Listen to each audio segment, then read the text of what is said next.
जय माता दी।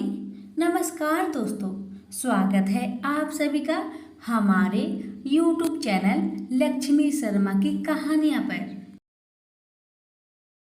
ओम नमः भगवते वासुदेवाय। प्यारे भक्तजनों, आज गुरुवार के दिन आप सभी सुनेंगे श्री सत्यनारायण भगवान की व्रत कथा। प्रेम से बोलिए श्री सत्यनारायण भगवान की जय। आप सुने कथा। एक समय नैमिषारण्य तीर्थ में शौनकादि 88,000 ऋषियों ने श्री सूत जी से पूछा, हे प्रभु, इस कलयुग में वेद विद्या रहित मनुष्य को प्रभु भक्ति किस प्रकार मिलेगी तथा उनका उद्धार कैसे होगा। हे मुनि श्रेष्ठ, कोई ऐसा तप कहिए जिसमें थोड़े समय में पुण्य प्राप्त हो तथा वांछित फल भी मिले। यह कथा सुनने की हमारी इच्छा है। सर्व शास्त्र ज्ञाता श्री सूत जी बोले, हे वैष्णवों में पूज्य, आप सबने प्राणियों के हित की बात पूछी है। अब मैं उस श्रेष्ठ व्रत को आप लोगों से कहूँगा जिस व्रत को नारद जी ने लक्ष्मी नारायण से पूछा था और श्री लक्ष्मीपति ने मुनिश्रेष्ठ नारद जी से कहा था। सो ध्यान से सुनो। एक समय योगी राज नारद जी दूसरे के हित की इच्छा से अनेक लोकों में घूमते हुए मृत्यु लोक में आ पहुंचे। वहां पर अनेक योनियों में जन्म हुए प्राय सभी मनुष्य को अपने अपने कर्मों द्वारा अनेक दुखों से पीड़ित देखकर उन्होंने सोचा कि ऐसा क्या किया जाए कि मानवों के दुखों का नाश हो सके। ऐसा मन में विचार कर नारद जी विष्णु लोक को गए। वहां श्वेत वर्ण और 4 भुजाओं वाले देवों के इस नारायण को, जिनके हाथ में शंख चक्र गदा और पद्म थे तथा वरमाला पहने हुए थे, उन्हें देखकर नारद जी स्तुति करने लगे। हे भगवान, आप अत्यंत शक्ति से संपन्न हैं। मन तथा वाणी भी आपको नहीं पा सकती। आपका आदि मध्य अंत नहीं है। निर्गुण स्वरूप सृष्टि के कारण भक्तों के दुख को नष्ट करने वाले हैं। आपको मेरा नमस्कार है। नारद जी से इस प्रकार की स्तुति सुनकर विष्णु भगवान बोले, हे मुनि श्रेष्ठ, आपके मन में क्या है? आपका किस काम के लिए यह आगमन हुआ है? वो सब निसंकोच कहिए। तब नारद मुनि बोले, मृत्यु लोक में सब मनुष्य जो अनेक योनि में पैदा हुए हैं अपने अपने कर्मों द्वारा अनेक प्रकार के दुखों से दुखी हो रहे हैं। हे नाथ, मुझ पर दया रखते हैं तो बताइए कि उन मनुष्य के सब दुख थोड़े से प्रयत्न से कैसे दूर हो सकते हैं। श्री भगवान जी बोले, हे नारद, मनुष्यों की भलाई के लिए तुमने बहुत ही अच्छी बात पूछी है, जिसके करने से मनुष्य मोह से छूट जाता है। वह मैं कहता हूँ, सुनो। पुण्य देने वाला स्वर्ग तथा मृत्यु लोक दोनों में दुर्लभ एक उत्तम व्रत है। आज मैं प्रेमवश होकर तुमसे कहता हूँ, श्री सत्यनारायण भगवान का व्रत अच्छी तरह विधान पूर्वक करके मनुष्य तुरंत ही यहाँ सुख भोग कर मरने पर मोक्ष को प्राप्त होता है। कि भगवान के वचन सुनकर नारद मुनि बोले कि उस व्रत का फल क्या है, क्या विधान है, किसने यह व्रत किया था और किस दिन यह व्रत करना चाहिए, विस्तार से कहिए। भगवान बोले, दुख शोक आदि को दूर करने वाला, धन धान्य को बढ़ाने वाला, सौभाग्य तथा संतान को देने वाला यह व्रत सब स्थानों पर विजयी करने वाला है। भक्ति और श्रद्धा के साथ किसी भी दिन मनुष्य श्री सत्यनारायण जी की शाम के समय ब्राह्मणों और बंधुओं के साथ धर्म परायण होकर पूजा करे। भक्ति भाव से निवत केले का फल, घी, दूध और गेहूं का चूर्ण सवाया ले। गेहूं के अभाव में साठी का चूर्ण, शक्कर तथा गुड़ ले और सब भक्षण योग पदार्थ जमा करके भगवान को अर्पित करे तथा बंधु बांधवों सहित ब्राह्मणों को भोजन कराए। उसके पश्चात स्वयं भोजन करे। नित्य गीत आदि का आचरण कर श्री सत्यनारायण भगवान का स्मरण करता हुआ समय व्यतीत करे। इस तरह व्रत करने पर मनुष्य की इच्छा निश्चय पूरी होती है। विशेषकर कली काल में मृत्यु लोक पर यही मोक्ष का सरल उपाय है।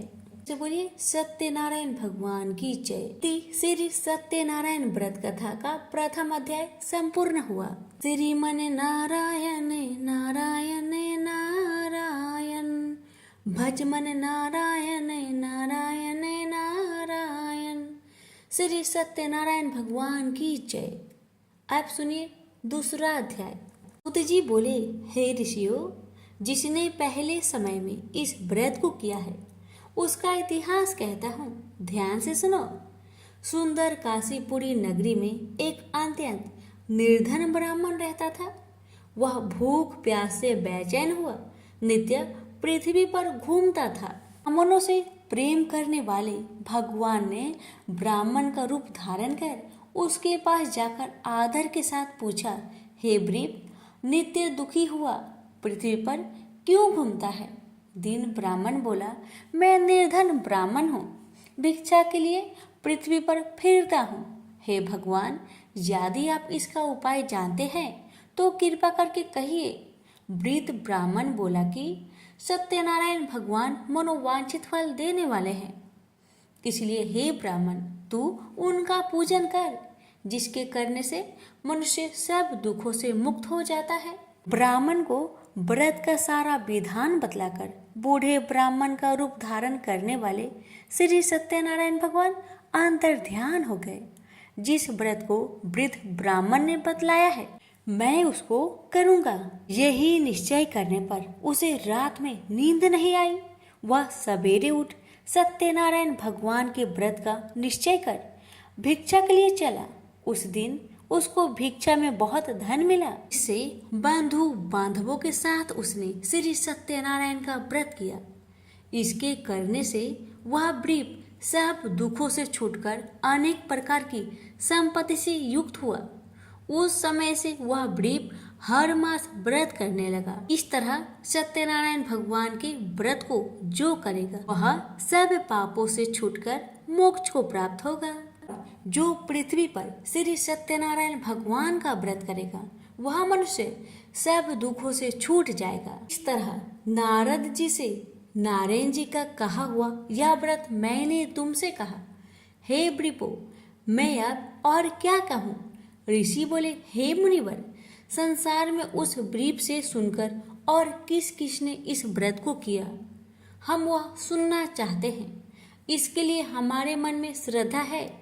सूत जी बोले, हे मुनियों, जिसने इस व्रत को किया है वह सब सुनो। एक समय वह वृप धन और ऐश्वर्य के अनुसार बंधु बांधवों के साथ व्रत करने को तैयार हुआ। उसी समय एक लकड़ी बेचने वाला बूढ़ा आदमी आ गया और बाहर लकड़ियां को रखकर वृप के मकान में गया। प्यास से दुखी लकड़हारा उनको व्रत करते देखकर वृप को नमस्कार कर कहने लगा कि आप यह क्या कर रहे हैं और इसके करने से क्या फल मिलता है, कृपया मुझसे कहिए। ब्राह्मण ने कहा, सब मनोकामनाओं को पूरा करने वाला यह श्री सत्यनारायण भगवान का व्रत है। इसकी ही कृपा से मेरे यहाँ धन्य धान्य आदि की वृद्धि हुई है। वृप से इस व्रत के बारे में जानकर लकड़हारा बहुत प्रसन्न हुआ। चरणामृत ले और प्रसाद खाने के बाद अपने घर को गया।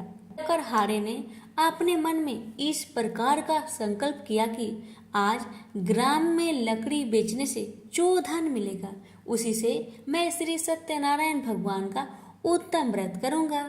यह मन में विचार कर वह बूढ़ा आदमी लकड़ियां अपने सिर पर रखकर जिस नगर में धनवान लोग रह रहे थे ऐसे सुंदर नगर में गया। उस रोज वहां पर उसे उन लकड़ियों का दाम पहले दिनों से चौगुना मिला। वह बूढ़ा लकड़हारा दाम ले और अति प्रसन्न होकर पके केले की फली, शक्कर, घी, दूध, दही और गेहूं का चूर्ण इत्यादि श्री सत्यनारायण भगवान के व्रत की कुल सामग्रियों को लेकर अपने घर गया। फिर उसने अपने भाई बंधुओं को बुलवाकर विधि के साथ भगवान जी का पूजन और व्रत किया। उस व्रत के प्रभाव से वह बूढ़ा लकड़हारा धन पुत्र आदि से युक्त हुआ और संसार के समस्त सुख भोगकर बैकुंठ को चला गया। श्री सत्यनारायण व्रत कथा का दूसरा अध्याय संपूर्ण। श्रीमन नारायण नारायण नारायण, भज मन नारायण नारायण नारायण। श्री सत्यनारायण भगवान की जय। सुनिए तीसरा अध्याय। सूत जी बोले, हे श्रेष्ठ मुनियों, अब आगे की कथा कहता हूँ। पहले समय में उल्कामुख नाम का एक बुद्धिमान राजा था। वह सत्यवक्ता और जितेंद्रिय था। प्रतिदिन देव स्थानों पर जाता तथा गरीबों को धन देकर उनका कष्ट को दूर करता था। उसकी पत्नी कमल के समान मुख वाली और सती साध्वी थी। भद्रशिला नदी के तट पर उन दोनों ने श्री सत्यनारायण भगवान का व्रत किया। उस समय वहां एक साधु नामक वैश्य आया। उसके पास व्यापार के लिए बहुत सा धन था। राजा का व्रत करते हुए देखकर वह विनय के साथ पूछने लगा, हे राजन, भक्ति युक्त चित्त से आप क्या कर रहे हैं? मेरी सुनने की इच्छा है, सो आप यह मुझे बताइए। राजा बोला, हे साधु, अपने बांधवों के साथ पुत्र आदि की प्राप्ति के लिए एक महाशक्तिमान श्री सत्यनारायण भगवान का व्रत व पूजन किया जा रहा है। राजा के वचन सुनकर साधु आदर से बोला, हे राजन, मुझसे इस सब का विधान कहो, मैं भी आपके कथानुसार इस व्रत को करूंगा। मेरे भी कोई संतान नहीं है और इससे निश्चय ही होगी। राजा से सब विधान सुन व्यापार से निवृत्त हो वह आनंद के साथ घर गया। साधु ने अपनी स्त्री से संतान देने वाले उस व्रत का वर्णन सुनाया और कहा कि जब मेरी संतान होगी तब मैं इस व्रत को करूंगा। साधु ने ऐसे वचन अपनी स्त्री लीलावती से कही। एक दिन उसकी स्त्री लीलावती पति के साथ आनंदित हो सांसारिक धर्म में प्रवृत्त होकर श्री सत्यनारायण भगवान की कृपा से गर्भवती हो गई तथा 10वें महीने में उसके एक सुंदर कन्या का जन्म हुआ। दिनों दिन वह इस तरह बढ़ने लगी जैसे शुक्ल पक्ष का चंद्रमा बढ़ता है। कन्या का नाम कलावती रखा गया। तब लीलावती ने मीठे शब्द में अपने पति से कहा कि जो आपने संकल्प किया था कि सत्यनारायण भगवान का व्रत करूंगा, अब आप उसे करिए। साधु बोला, हे प्रिय, इसके विवाह पर करूंगा। इस प्रकार अपनी पत्नी को अवशासन दे वह नगर को गया। कलावती पितृगृह में वृद्धि को प्राप्त हो गई। साधु ने जब नगर में सखियों के साथ अपनी पुत्री को देखा तो तुरंत ही दूत को बुलाकर कहा कि कन्या के लिए कोई सुयोग वर देखकर लाओ। साधु की आज्ञा पाकर दूत कंचन नगर में पहुंचा और वहां पर खोज और देखभाल कर लड़की के लिए सुयोग बानिक पुत्र को ले आया।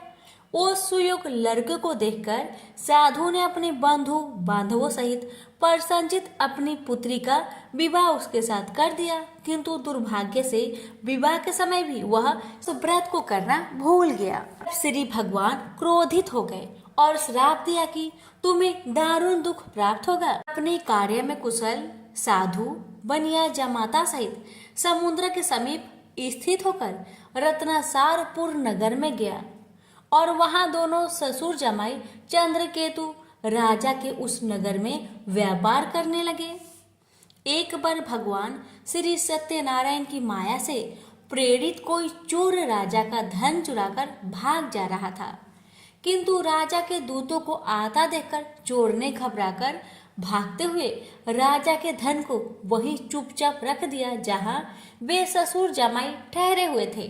जब दूतों ने साधु वैश्य के पास राजा के धन को रखा देखा तो दोनों को बांध कर ले गया और प्रसन्नता से दौड़ते हुए राजा के समीप जाकर बोला, यह 2 चोर हम पकड़ के लाए हैं, देकर आज्ञा दे। तब राजा की आज्ञा से उनको कठिन कारावास में डाल दिया गया और उनका धन छीन लिया गया।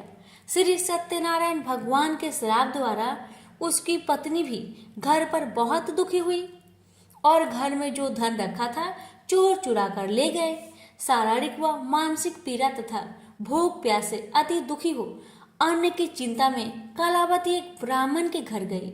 वहां उसने श्री सत्यनारायण भगवान का व्रत होते देखा, कथा सुनी तथा प्रसाद ग्रहण कर रात को घर आई। माता ने कलावती से कहा, हे पुत्री, अब तक तुम कहाँ रही? तेरे मन में क्या है? कलावती बोली, हे माता, मैंने एक ब्राह्मण के घर में श्री सत्यनारायण भगवान का व्रत देखा। कन्या के वचन सुनकर लीलावती भगवान की पूजन की तैयारी करने लगी।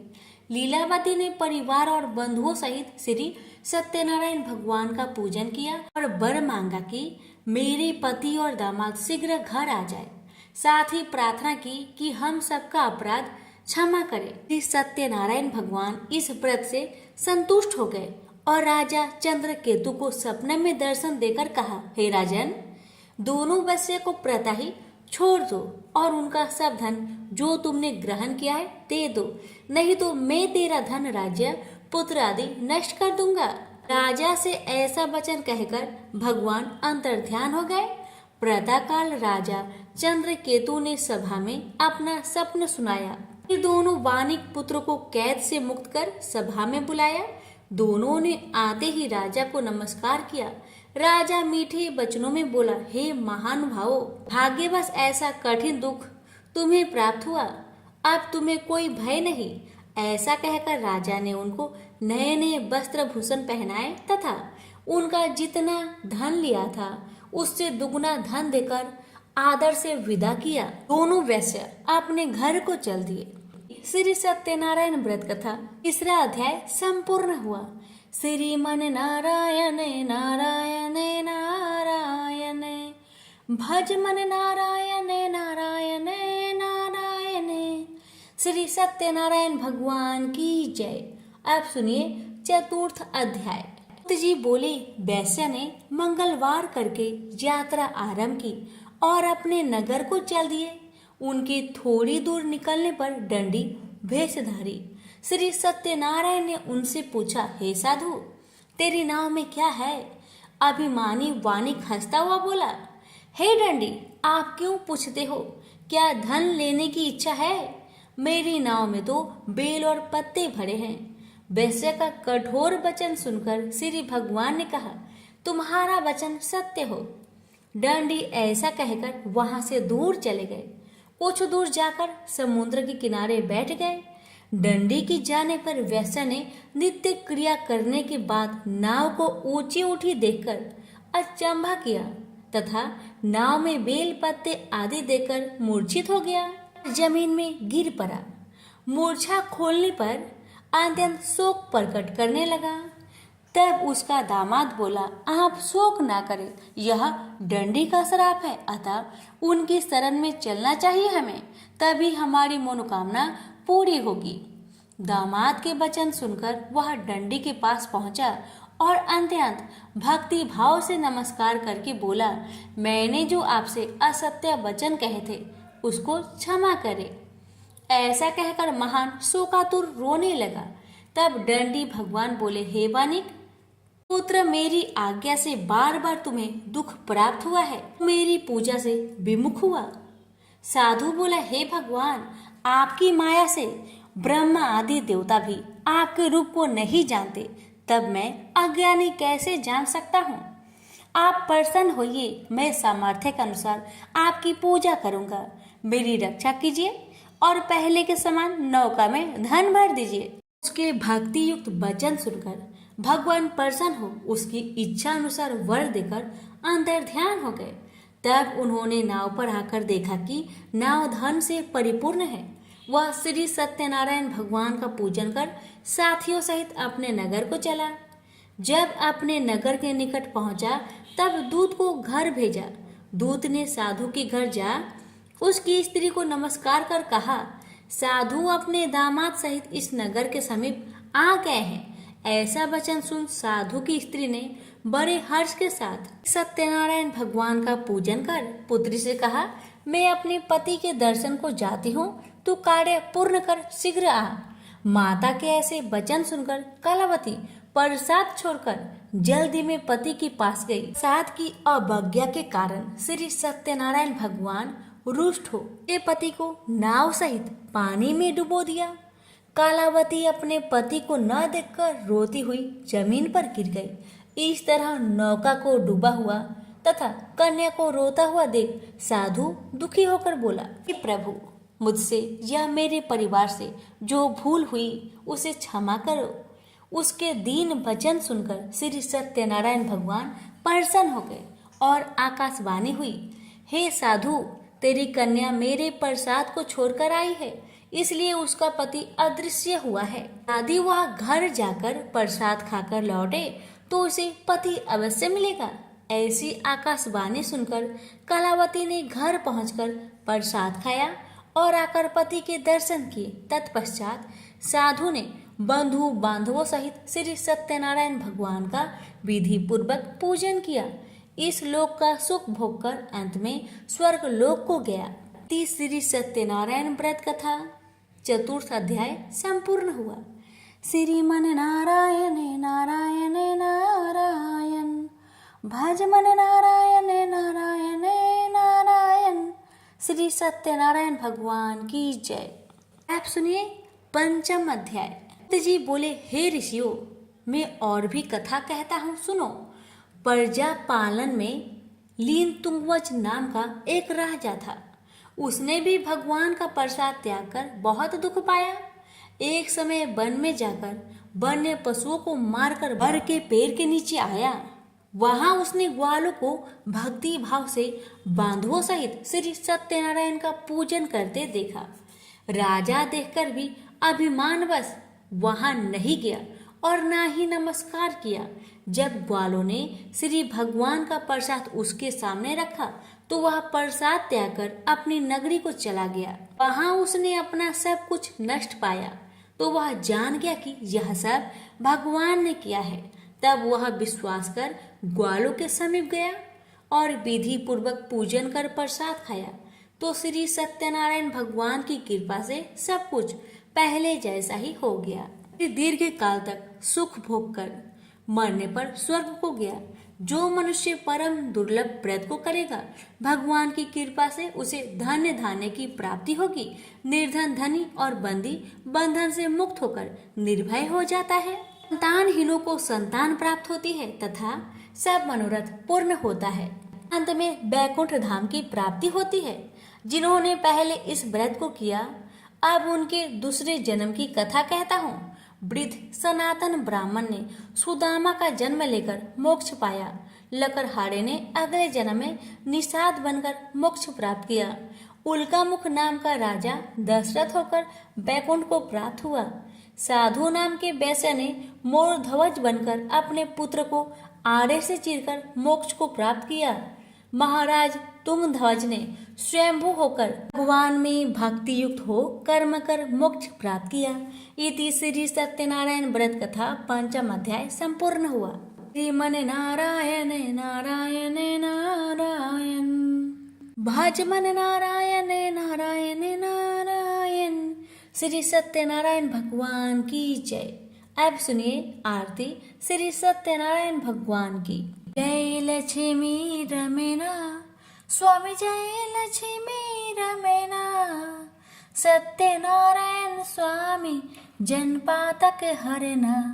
ओम जय लक्ष्मी रमना स्वामी, जय लक्ष्मी रमना। रत्न जरित सिंहासन अद्भुत छवि राजे। नारद कारत निराजन घंटा ध्वनि बाजे। ओम जय लक्ष्मी रमना स्वामी, जय लक्ष्मी रमना। प्रकट भय कली कारण द्विज को दर्श दियो। बूढ़ा ब्राह्मण बनकर कंचन महल कियो। ओम जय लक्ष्मी रमना स्वामी, जय लक्ष्मी रमना। गुरुबल भील कठारो जिन पर कृपा करी। चंद्रचूर एक राजा तिनके विपत्ति हारी। ओम जय लक्ष्मी रमना स्वामी, जय लक्ष्मी रमना। ऐस्य मनोरथ पायो श्रद्धा तज दीन्ही। तो फल भोग्यो प्रभु जी फिर स्तुति किन्ही। ओम जय लक्ष्मी रमना स्वामी, जय लक्ष्मी रमना। भाव भक्ति के कारण छिन छिन रूप धरियो। श्रद्धा धारण किन्ही तिनको काज सरियो। ओम जय लक्ष्मी रमना स्वामी जय लक्ष्मी रमना। बाल बाल संगे राजा वन में भक्ति करी, मनोवांछित फल दीन हो दीन दयाल हरि। ओम जय लक्ष्मी रमना, स्वामी जय लक्ष्मी रमना। बढ़त प्रसाद सवायो कदली फल मेवा, धूप दीप तुलसी से राजी सत्य देवा। ओम जय लक्ष्मी रमना, स्वामी जय लक्ष्मी रमना। श्री सत्यनारायण जी की आरती जो कोई नर गावे, स्वामी जो कोई नर गावे। रिद्धि सिद्धि सुख संपत्ति सहज रूप पावे। जय लक्ष्मी रमना, स्वामी जय लक्ष्मी रमना। सत्यनारायण स्वामी जन पातक हरना। ओम जय लक्ष्मी रमना, स्वामी जय लक्ष्मी रमना। प्रेम से बोलिए श्री सत्यनारायण भगवान की जय।